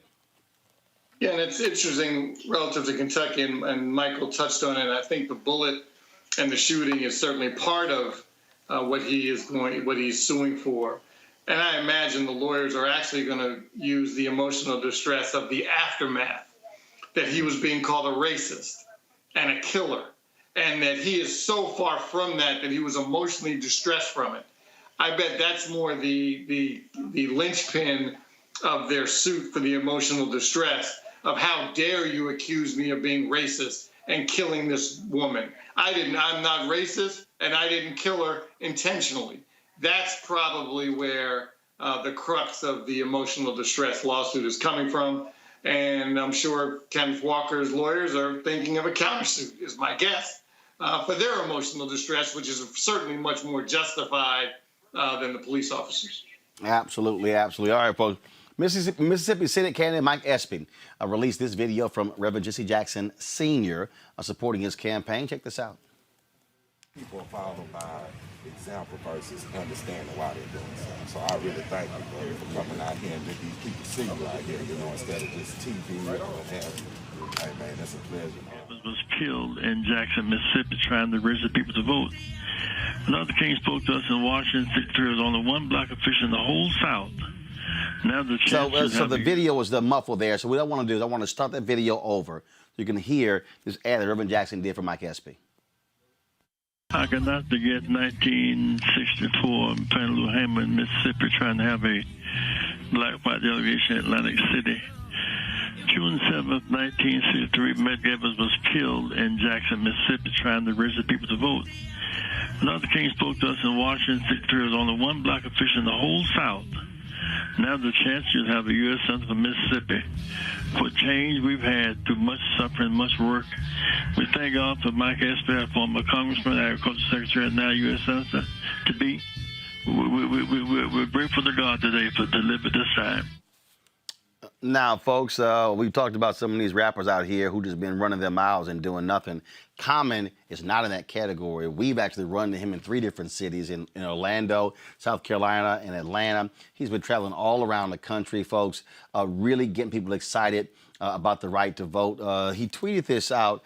This brother inspired me. He already voted, but he's texting hundreds of people to go out and vote, and he's driving family members to the polls. It's a beautiful thing. Listen to their conversation. You can't be friends. Yeah, we have to stand up. We have a right to make sure that we cover us. Yeah. And I'm not just saying black people in general, but we can't allow our politicians, our governments to govern us. We have a right to start standing up and trying to find a way for us to be owners, homeowners. You know, open some companies, reach one, teach one. Yes, sir. You understand? If you ain't reaching one, teaching one, you're not doing nothing out there. You understand? That's what I'm about. Yeah, so we got to get these people out here and vote before early voting is over with, and we need to get these people at the polls by the 3rd. You know, if everybody came out for Obama, then everybody need to come out for Biden. Point blank right now. Period. You can't let color be the reason why you vote. Yeah. You have to understand that things can be taken from us, and we can't go back from the world. Nobody don't stand up and get it. So we have to be a challenge. Yeah, so I'm on board with y'all. I'm down for what's going on. You know, I appreciate you all coming out to me. Some people are followed by example versus understanding why they're doing something. So I really thank you for coming out here and let these people see you out here, you know, instead of just TV or what have you. Hey, man, that's a pleasure, bro. Thank you, you know. I ain't got to go in here and wait on the show to come on and see you today. So, you know, I appreciate you, man. This is a blessing, man. You know, God is good. He woke us up, man, and we get a chance to get out here, so. You see some more people just walking around. I got my car. I can pick some people up. I can take some people, you know. It's right around here, too. I appreciate it, man. You're a light, bro. You're a breathing light on us, man. And I was telling her, y'all a little too early. They ain't gonna come out right. Right. Come back over here in the evening time and let them see you. And you get some people to walk around and get in line. You know what I mean? A lot of people still sleeping. You understand? You can be up and try to be productive, but you got some people that sleep out there. It's free. But you come back and you can reach you, get some people, you can bring some vans with you, some cars, and you can get some people around the corner. Well, man, thank you for. Again, that was a great thing there that Common did. And, of course, folks were also in line. So he decided to give him a little freestyle. Right now, I'm rocking it for my people here in Houston. Yeah, you know, don't even try to count me out, because I'm here right now here in Harris County, letting you know, yo, I've never been careless. That's why I'm talking Biden-Harris. Harris in the county, we here to appear. The brother comes in, my thoughts are sort of clear. That's why I say feed the people, come to the H, and do the type of things that gotta be great. That means look your people in the eyes and see the whys. We don't need no Trump and we don't need no lies, because that's just a disguise to bring us all down. I knew that when I was a shorty at Chi-Town. Now I'm in H-Town, and it's a great town. I'm telling you, freedom, y'all, we gonna escape now, because they've been telling my people they keep us locked down, but I'll be telling them, no, not now, not on my watch. I just rock the spot. I come to Houston because I rap a lot. This is how it be, yo. Praise to the Lord. Earlier today, we was at the 3rd Ward, and I told you, common sense, this is hip-hop. Shout to my people from the top, yo. Hey, man, y'all should call this love. There you go.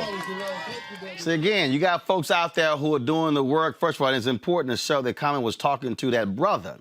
A brother who was out there texting hundreds of people, taking them to the polls. That's important for us because, look, sisters are out there.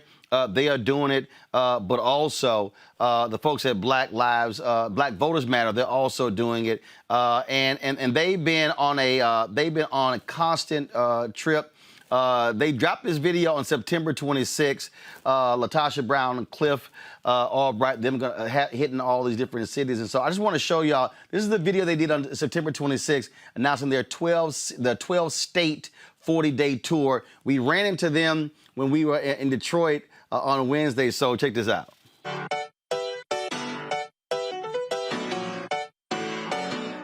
We got power. We're about to get ready to launch our We Got Power tour. Cliff and I are going on the blackest bus in America. We're hitting the streets again. We're going to be going through at least 12 states, maybe more. I'm just really excited. Now, it's a little bit different this time because COVID-19, we've got to wear masks, we've got to be socially distant, but we are very committed that we've got to get in the streets and inspire and encourage our people in ways that are socially distant. Ready to hit the road, ready to see our folks, ready to be socially distant, ready to mask up. On our way to Pennsylvania, we'll be there for 2 days, and then we're headed to Ohio to Cleveland. We're going to be just spreading a lot of love and building a lot of power. The very last day, we're going to be out here on the ground in these streets because our people need us. Can't stop, won't stop. Register to vote. You can even request your online vote by mail ballot by clicking the link or by scanning our QR code with your camera. Vote early. Vote today, because we got power. Now, of course, they've been doing that and putting in the work. Like I say, we ran into them in Detroit, and my man Cliff there, he's always outvoting always outworking. A lot of people see Latasha out there, but Cliff is doing it. And here's a video they dropped of Cliff Albright out there, really pushing and encouraging folks to vote. Watch this. Right? We try to turn everybody into an organizer. So we had people out here sending 5 texts, 10 texts, 50 texts. What's going on? And then we had some folks who were like, look, I don't even want the shirt. I just want to be a part. I just want to help y'all spread the word. Real quick, give them a mask, give them a card. We can tell them, pull in and text, because we don't want to be having too long of a conversation. All right now, do that text. And then when you get the message back, we send that to 10 people, and we got a shirt for you. You get a shirt and you build power. You can't beat that. And you get lunch. Silver Star Road, y'all riding past, y'all see that big old bus out there. It's because of this brother right here. You know, people are excited right now. You see it every day. People are breaking records at the polling place in state after state after state. All right, let me hear everybody say power. Power!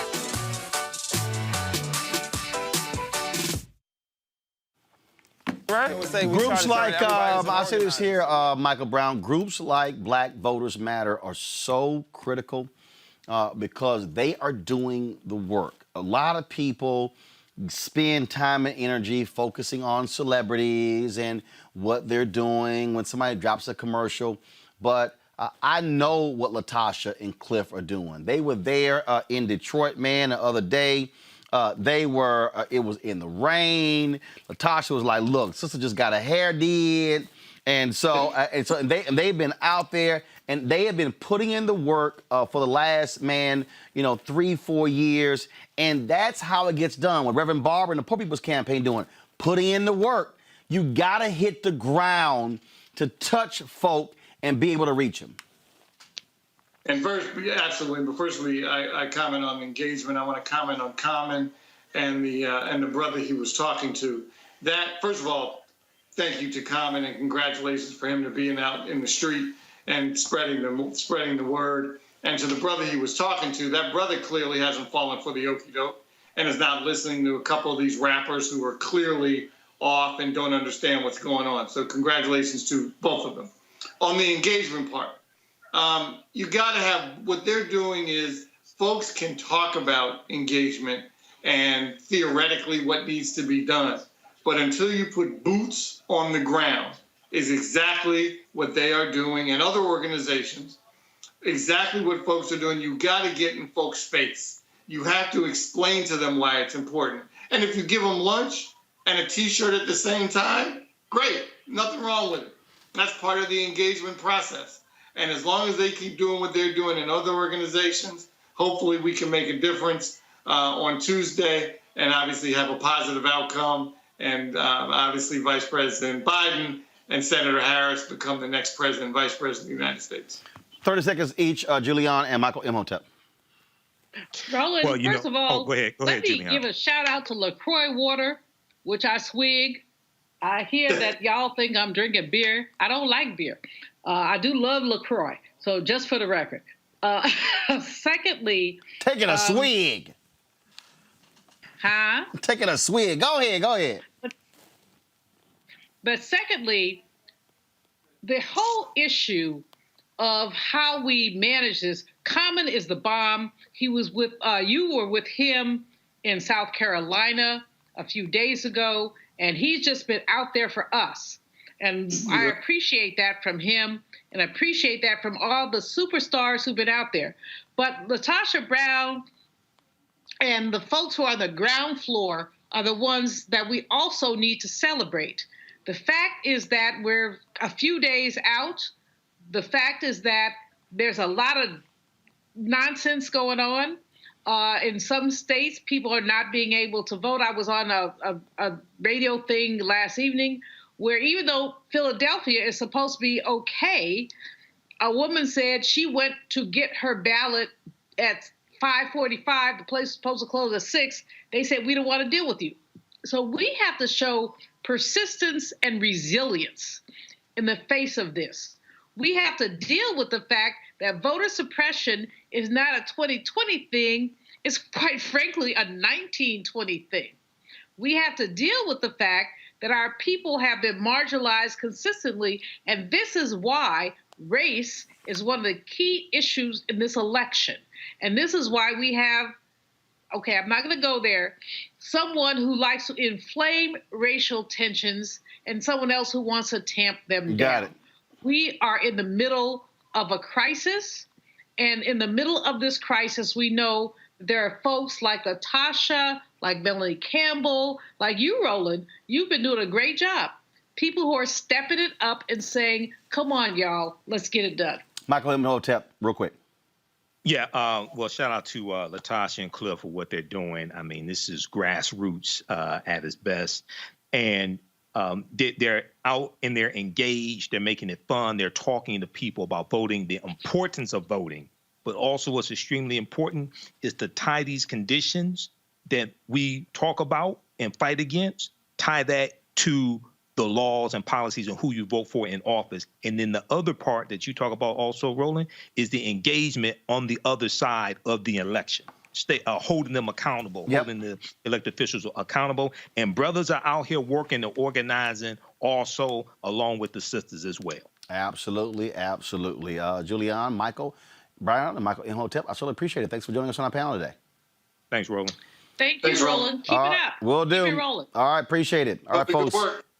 Recently, Christian television and film producer Devon Franklin and his wife, actress Megan Good, hosted a faith-inspired Biden for President event. It's just one example of how Hollywood is turning out to get voters to the polls, and Devon joins us right now. Devon, what's up? What's up, man? How you doing? I'm doing good, man. We talked a couple of years ago. We played the clip early in our Be Woke Vote interview where we talked about, again, the value of voting. And it's been real interesting because what a lot of people don't understand is that, yes, you got all of a sudden a few rappers jumping out here, don't know what the hell they're talking about, saying crazy stuff. But there are other folks who are very much, who might be entertainers, but who are very much invested in the issues. Kerry Washington is one of those folks. Erica Ash is one of those folks. And I can go on Shirley Ralph. We had her on 2 days ago. We had Lou Nella on last night. And so I'm never one of those people who say entertainers should not and cannot be involved in this. But like anybody else, I want folks with platforms to know what the hell they're talking about. Well, that isn't always, as we know, the case. And what I would say is that there's a lot of entertainers that don't always get the same sort of traction in the media, but are incredibly engaged and incredibly connected and incredibly informed.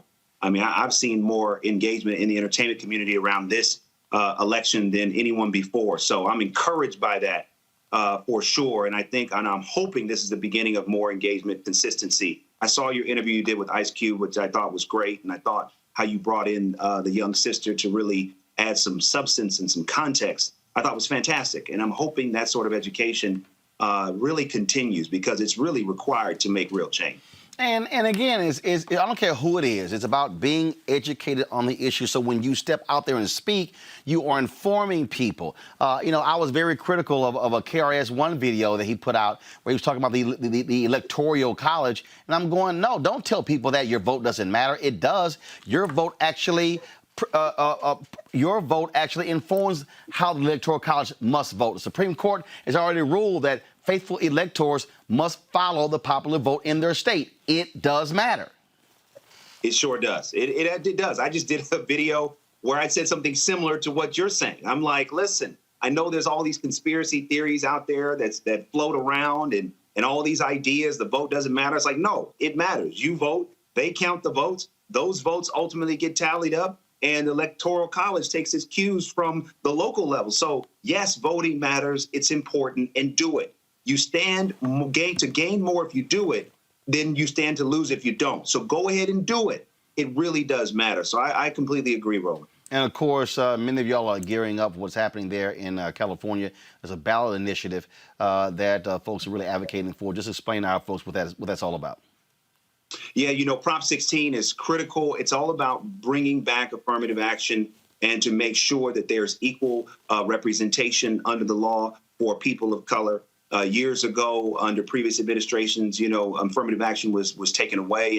And I know people have all these feelings about it, sometimes in a negative way. But I'm a governor for the academy, and I just co-chaired the task force that was successful in getting the academy to change their rules. And so now, after over 90 years of the history of the academy, this is the first time in the history where you now have to consider diversity and inclusion as one of the standards for Best Picture.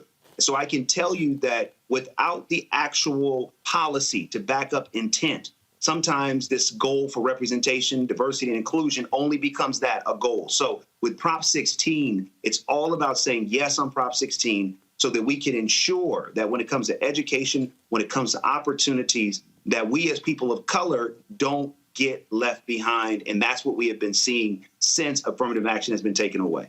And the thing that I think also, is important, people have to recognize top of the ticket is huge, but those ballot initiatives are also critical. You gotta vote top to bottom. Absolutely. And the thing that happens is because there's so much energy and effort and money put towards the top of the ticket, these really important initiatives like Prop 16 sometimes don't get the publicity and the education that they need. So it's very important for voters to know, especially voters of color, yes on Prop 16 is going to have immediate positive ramifications on your day-to-day life. Don't get me wrong. Of course, what happens at the top of the ticket is important, but not at the expense of not focusing on the bottom of the ticket. And Prop 16 is a critical bottom of the ticket initiative that needs support in California. All right, Devon Franklin, we really appreciate it, man. Thank you so very much. You got it, man. Thanks for having me. All right, brother. Take care. Folks, we want y'all to support Roland Martin Unfiltered by joining our Bring the Funk fan club. Every dollar you give goes to support this show. There are some things that, man, we're gearing up for. We're going to be broadcasting 7 hours on election night right here. 2020 election night, Black Voters Matter. It will be simulcast on iHeartRadio's Black Information Network. Your donations make it possible. You can give via Cash App, $RM Unfiltered. Of course, PayPal.me/R Martin Unfiltered. Venmo.com/RM Unfiltered. Also, of course, New Vision Media, Inc., 1625 K Street Northwest, Suite 400, Washington, D.C., 2006. Normally on Friday, what we do is we actually show our Charter Club members who are our fan club. We're going to do this here. Otis Moss III, his father is Reverend Otis Moss Sr., voted in rural Georgia. He voted in rural Georgia, and they put together this film. They're going to be featured this Sunday on Oprah Winfrey's Super Soul Hero Sunday. They put together this film. It's on their YouTube channel called Otis's Dream. And so Otis Moss III sent me a text a few moments ago and telling me about it actually a couple of hours ago. And I said, don't worry about it, frat brother. Yes, he's a new alpha. I said, we're going to go ahead and take care of you. His dad is an old alpha. And it's an amazing film, and I hope you enjoy it. Folks, this weekend, don't forget, we're going to be in Jackson, Mississippi, broadcasting from there for a Mike Espy GOTV rally. And, of course, I'll see you guys back here on Monday. But we're going to close the show out with Otis's Dream. Thanks for watching. Holla!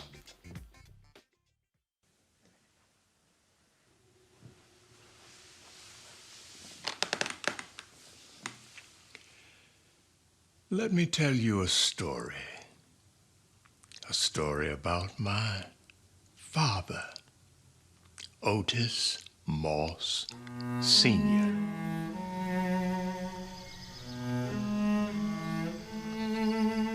It's the story of my father's determination to exercise his right to vote.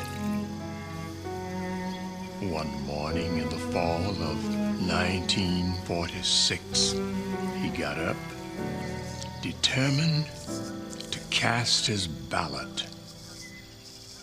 My father was a farmer, a sharecropper in the rural South. He served in the military during the First World War. Always a man of dignity, quiet courage and determination. Our mother, his devoted wife, had died at an early age, and my father struggled as a single parent of 5 children. I'm going to vote today.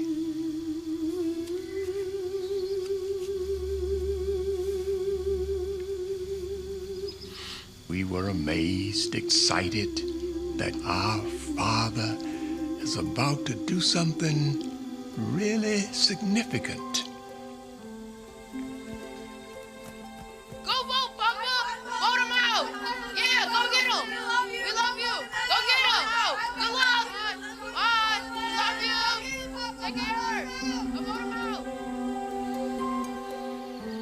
He walked from the house well-dressed, well-groomed, 6 miles to the town center.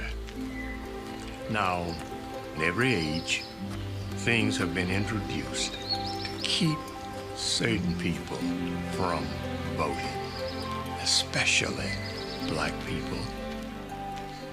We knew the racism, the hatred, the injustice represented in Governor Eugene Talmadge. And some of the Negroes will vote. If I'm your governor, they won't vote in our white banner the next 4 years.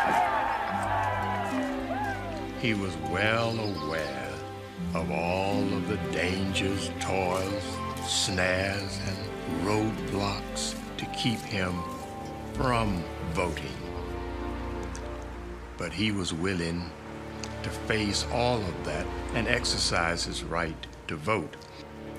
He did not know what the experience would be for him on that day, but he was well aware of what was taking place all over the South at that very moment.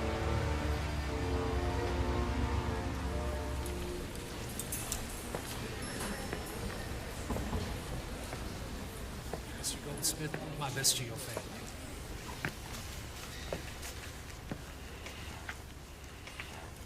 Sir, I am Otis Moss, and I am here to vote.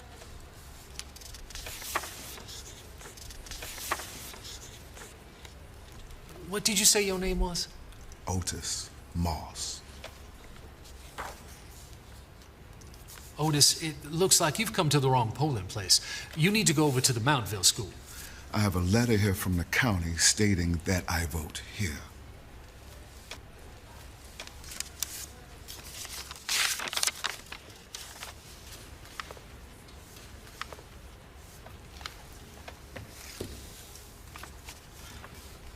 People from your side of town are to vote in Mountville. You're supposed to get a letter, but the mail's been slow this past few weeks. Now, did he come in? Have you seen him? I think he came here a little earlier. May I have my letter back?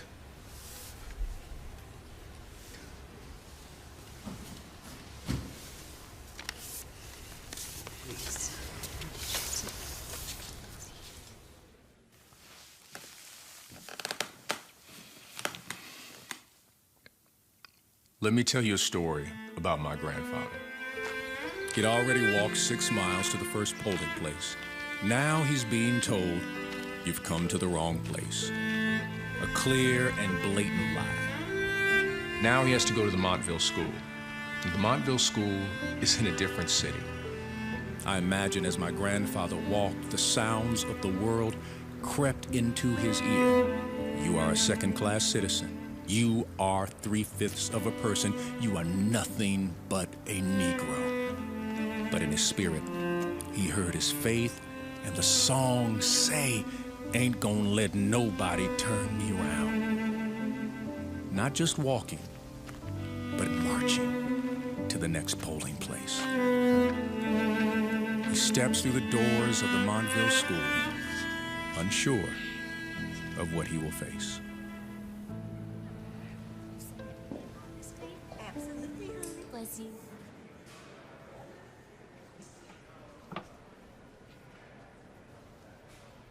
Yes? I'm here to vote. I was sent here from the LaGrange courthouse. You are in the wrong place. You're supposed to vote at the Rosemont School. Now, the clerk from the courthouse said I was to come here. I don't know about that, but I know you're supposed to vote at the Rosemont School.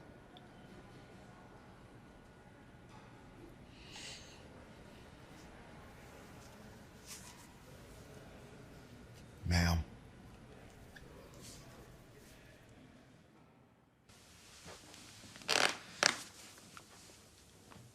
Let me tell you the story of my great-grandfather. Because of the color of his skin, he was held back from voting. Voting, a basic right of his, one of his freedoms. And because of the way he looked, he wasn't allowed to.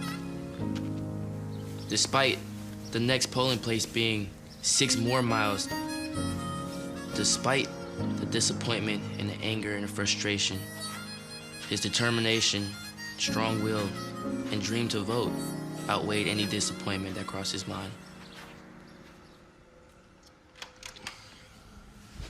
Boy, I sure am sorry, but the polling place closed. Now, if you had been here 5 minutes earlier, we would have let you in.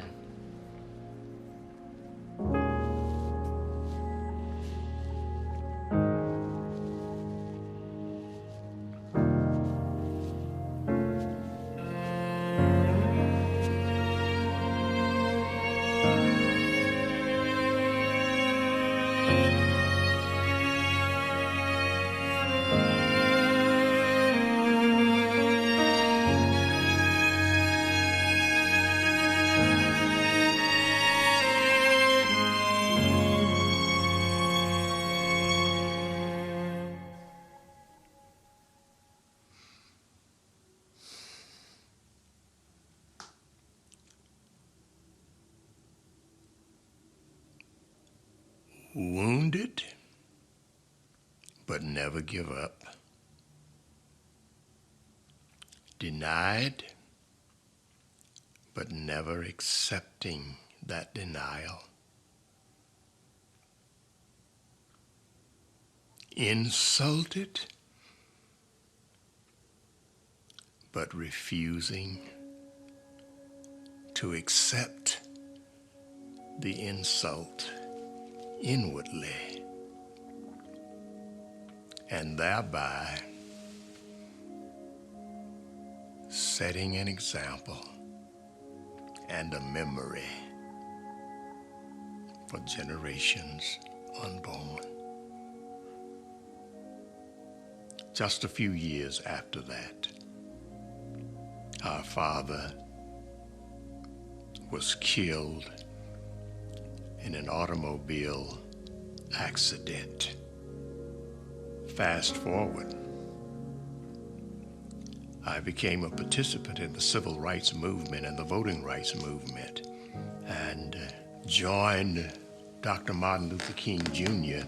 in the Selma March, witnessed the signing of the Voting Rights Bill, 1965.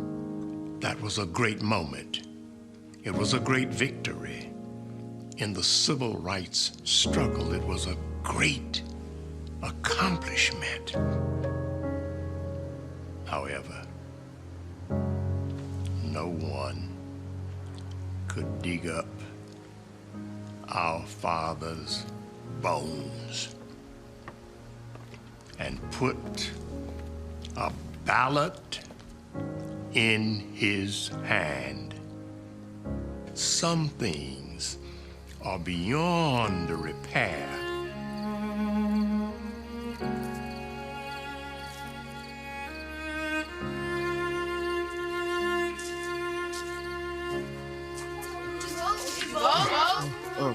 Give Papa a minute here.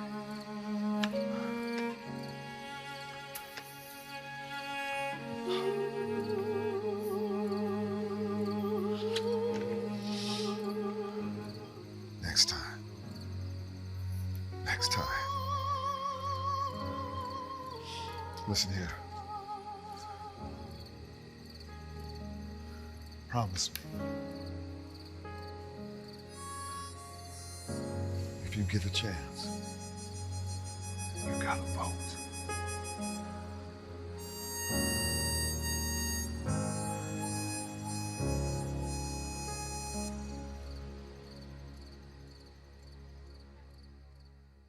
One of the remarkable moments in my life and in my memory is taking my son, Otis III, to vote. I paused on my side of the curtain in prayerful silence and listened to Otis III punch his ballot. That became music. Freedom music. Liberation music. The sound of my father's footsteps trying to cast his vote.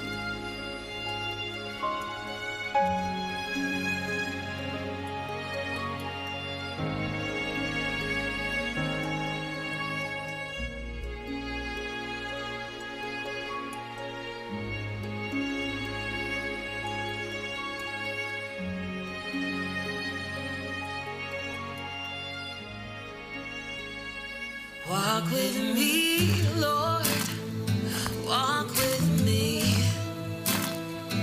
Walk with me, Lord, walk with me.